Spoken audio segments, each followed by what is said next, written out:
భూమి. ఆ భూమిని చీల్చుకొని ఈ త్రిశూల మొదలు ఎక్కడ పాదుగా నాటుకున్నారయ్యా? నా తండ్రి ఆదినారాయణ.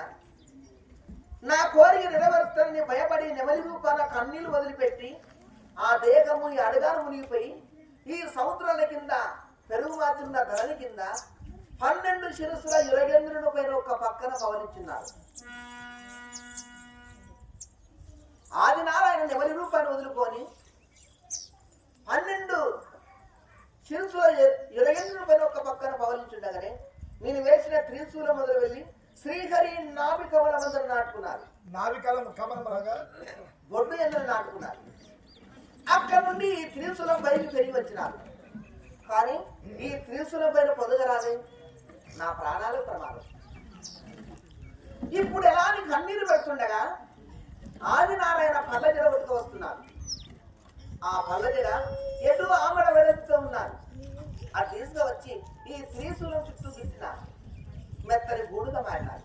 ఇప్పుడు దీంట్లో పవలించి నా కష్టాలు తీసుకుంటారు.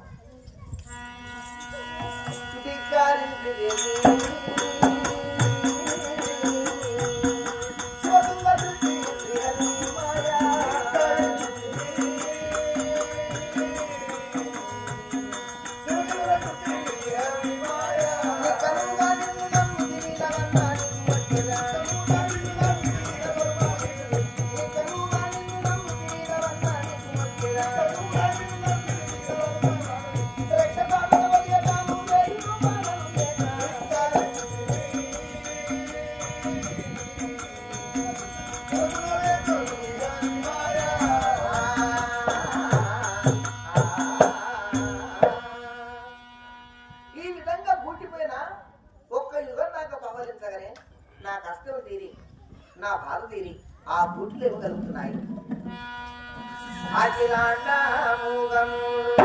అండలములే కలిగిన